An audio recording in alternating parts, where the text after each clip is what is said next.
महाराष्ट्र में दशहरा रैली को लेकर के एक अलग तरह की राजनीति चल रही है। आरोपों और प्रत्यारोपों का दौर चल रहा है। एक तरफ उद्धव ठाकरे के बेटे आदित्य ठाकरे ने आरोप लगाया कि स्थानीय प्रशासन उनको रैली करने की परमिशन नहीं दे रहा, उनका जो एप्लीकेशन है उसको एक्सेप्ट नहीं कर रहा है। तो दूसरी तरफ और भी कई तरह के सवाल उठ रहे हैं। जहां एक तरफ उद्धव ठाकरे गुट के कुछ नेता शिवाजी पार्क में दशहरा रैली आयोजन को लेकर के आशंका जता रहे हैं, वहीं दूसरी तरफ खुद उद्धव ठाकरे ने सोमवार को ऐलान कर डाला कि सालाना दशहरा रैली तो शिवाजी पार्क में ही होगी। गौरतलब है कि उद्धव ठाकरे गुट के कुछ नेताओं ने मुंबई में नगर निकाय से रैली के आयोजन को संशय जाहिर किया था।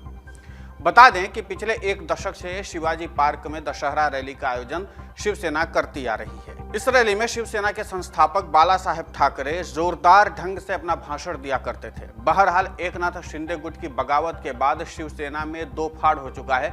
जून में हुए इस अलगाव के बाद से ये पहली बार है जब दशहरा रैली का आयोजन होने जा रहा है। इस साल दशहरा 5 अक्टूबर को मनाया जाएगा। शनिवार को उद्धव ठाकरे के बेटे और पूर्व मंत्री आदित्य ठाकरे ने कहा था कि शिवसेना की सालाना दशहरा रैली के आयोजन को लेकर दिए जा रहे प्रार्थना पत्र को अधिकारी स्वीकार नहीं कर रहे हैं। वहीं सोमवार को पत्रकारों के साथ बात करते उद्धव ठाकरे ने कहा कि दशहरा रैली में शामिल होने के लिए महाराष्ट्र के विभिन्न हिस्सों से शिव सैनिक शिवाजी पार्क आने की तैयारी में जुट गए हैं।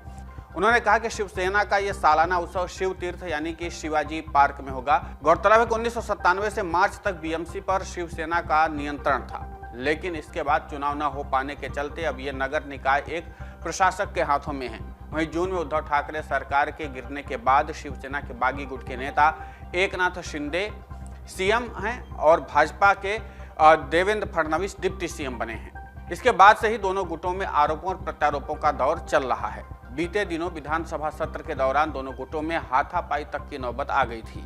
यही कारण है कि शिवसेना के सालाना आयोजन को संशयपूर्ण निगाहों से देखा जा रहा है। अब इसका लब्बो-लुआब ये है कि जिस तरीके से एकनाथ शिंदे गुट के नियंत्रण में इन दिनों महाराष्ट्र या कह लीजिए मुंबई का स्थानीय प्रशासन है, अब यही कारण है कि शिवसेना की जो रैली है उसको परमिशन मिल रही है या नहीं मिल रही, ये आरोप। दूसरी तरफ आदित्य ठाकरे ने सीधे तौर पर आरोप लगाया कि स्थानीय प्रशासन उनको रैली की परमिशन नहीं दे रहा। इन सब के बीच में उद्धव ठाकरे ने पहली बार जब से उनकी सरकार गिरी किसी बात को एलानिया तौर पर कहा है। उन्होंने एलानिया तौर पर कह दिया है कि दशहरा रैली शिवाजी पार्क में ही होगी। इसके मायने बहुत गंभीर हैं कि प्रशासन रैली की इजाजत दे या न दे, लेकिन रैली होकर के रहेगी, इस तरीके का मतलब निकाला जा रहा है। अब इस पूरे घटनाक्रम में लगातार शिव सैनिक जो है लगातार प्रयास भी कर रहे हैं कि स्थितियों को सामान्य किया जाए, लेकिन कहा यह जा रहा है कि इस रैली से ही शिवसेना अपने साल भर की रणनीति का ऐलान अपने शिव सैनिकों के जरिए करती थी, अपने शिव सैनिकों को करती थी। शिव सैनिकों को बताती थी कि आगामी राजनीति अब कैसी करनी, किस मोड में जाना, कैसे एक्शन लेना है, कैसे अपना काम करने हैं, इन सारी चीज़ों को।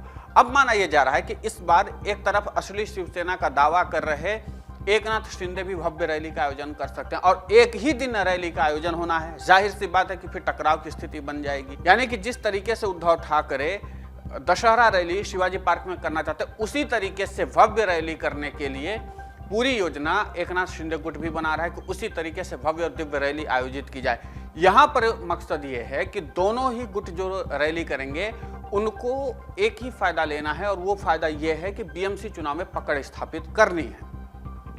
इस दशहरा रैली का इम्पैक्ट भी बहुत ज्यादा होता है, क्योंकि ये शिव सैनिकों का आदर्श भाषण होता है। इसको हर एक शिव सैनिक सुनता है और इसके लिए महाराष्ट्र के कोने कोने से शिव सैनिक आते हैं और इसको सुनते हैं। इसके बाद अब जब है कि इन परिस्थितियों के बीच में अगर एकनाथ शिंदे गुट भी रैली करता है और इसी तरीके की रैली कर देता है तो क्या परिस्थिति बनेगी, इसको देखने के लिहाज से अब स्थानीय प्रशासन के लिए चुनौती है कि अगर दोनों गुट के जो व्यक्ति हैं या शिव सैनिक हैं जो आ जाए, चूंकि दोनों ही गुट असली शिवसेना की बात करें, एक तो मातोश्री से जुड़े हुए उद्धव ठाकरे हैं और दूसरे एकनाथ शिंदे हैं जो कि लगातार अपने असली शिवसेना होने का दावा कर रहे हैं और इसके लिए लगातार वो कोर्ट और इलेक्शन कमीशन के चक्कर भी लगा रहे हैं और तमाम तरह की पैरवी भी कर रहे हैं। इन सब के बीच में अगर दोनों को ही एक साथ दशहरा के दिन पर रैली करने की इजाजत दे दी जाए तो भारी संख्या में शिव सैनिक इकट्ठा होंगे। तो स्थानीय प्रशासन इस पूरे घटनाक्रम पर बहुत सोच समझ करके रणनीति बना रहा है और